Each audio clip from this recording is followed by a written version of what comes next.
جیسے آپ کہتے ہیں نا کوئی شخص پیش گوئی کرے کہ یہ کام ہو کے رہے گا، جب آپ پھنس جاتے ہیں تو پھر آپ اسے تاریخ مانگتے ہیں، اچھا بھائی تو بتا کب ہوگا یہ.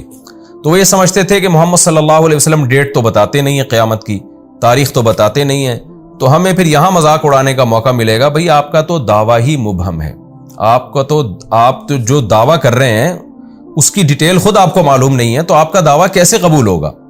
تو یہ ایک ان کو موقع ملتا تھا مذاق اڑانے کا. تو فَسَيُنْغِضُونَ إِلَيْكَ رُؤُوسَهُمْ وَيَقُولُونَ مَتَىٰ هُوَ، مذاق اڑاتے ہوئے کہیں گے یہ کب ہے؟ قُلْ عَسَىٰ أَن يَكُونَ قَرِيبًا، آپ کہہ دیجئے امید ہے کہ وہ قریب ہو. کیونکہ جتنا عرصہ اس کائنات کو بنے ہوئے اور آدم علیہ السلام کو آئے ہوئے ہو گیا نا، اس ٹائم کو آپ اگر کیلکولیٹ کریں اور رسول اللہ صلی اللہ علیہ وسلم جب بھیجے گئے اور اس وقت سے لے کے قیامت تک کا ٹائم کیلکولیٹ کریں تو وہ بہت تھوڑا ہے.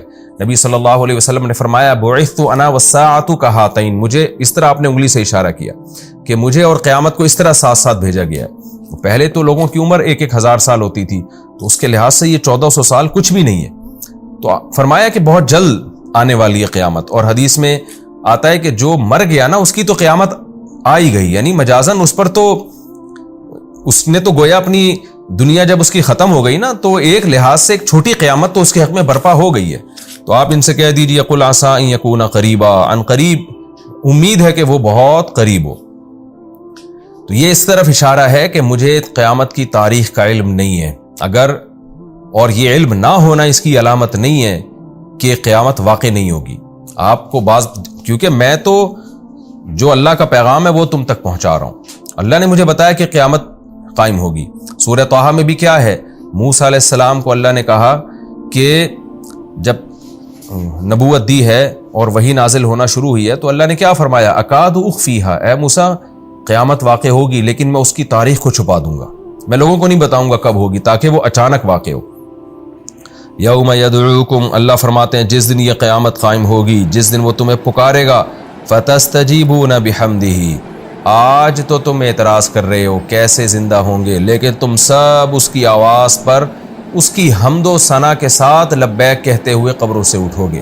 اس کی پکار پر لبیک، وہ اللہ کہے گا آ جاؤ سارے میدان حشر میں، سب یک لخت جان پڑے گی سب میں، مردوں میں، اور زندہ ہو کے اللہ کے سامنے پیش ہونا شروع ہوں گے اور اللہ کی حمد و ثنا کرتے ہوئے. یہ حمد جو ہے نا اضطراری ہوگی، اختیاری نہیں ہوگی. اضطراری کا مطلب یہ ہے کہ ایک تو اپنے اختیار سے انسان اللہ سے خوش ہو کے اس کی تعریفیں کرتا ہے، ایک ہوتا ہے کہ وہ جب اللہ کی یہ قدرت اپنی آنکھوں سے دیکھے گا نا تو کافر بھی اللہ کی حمد کریں گے. وہ کہ اس حمد و ثنا پہ ان کو ثواب نہیں ملے گا، لیکن اس وقت وہ بھی اللہ کی حمد کر رہے ہوں گے کہ ہمارا رب کتنا طاقتور ہے کہ جس نے ہمیں ختم ہونے کے بعد کیسے سیکنڈوں کے اندر اس نے ہمیں دوبارہ پیدا کر دیا. وَتَظُنُّونَ إِن لَّبِثْتُمْ إِلَّا قَلِيلًا، اور آگے اللہ نے فرمایا کہ تم قیامت کو دور سمجھتے ہو نا کہ بہت دیر سے آ رہی ہے اور اس کو اس بات کی دلیل بنا رہے ہو کہ آئے گی نہیں، کیونکہ آنا ہوتا تو آ چکی ہوتی. تو اللہ کہتے ہیں لیکن جب تم اپنی آنکھوں سے قیامت کو دیکھو گے تو وَتَظُنُّونَ، تم یہ سمجھ رہے ہوگے إِن لَّبِثْتُمْ إِلَّا قَلِيلًا، کہ تم دنیا میں بہت تھوڑا وقت ٹھہرے ہو. دنیا کا ٹائم بہت تھوڑا تھا، یہ بہت جلدی آ گئی ہے قیامت. تو یہ مضمون ہمارا یہاں الحمدللہ رکوع مکمل ہوا، اور اس رکوع میں کا حاصل بھی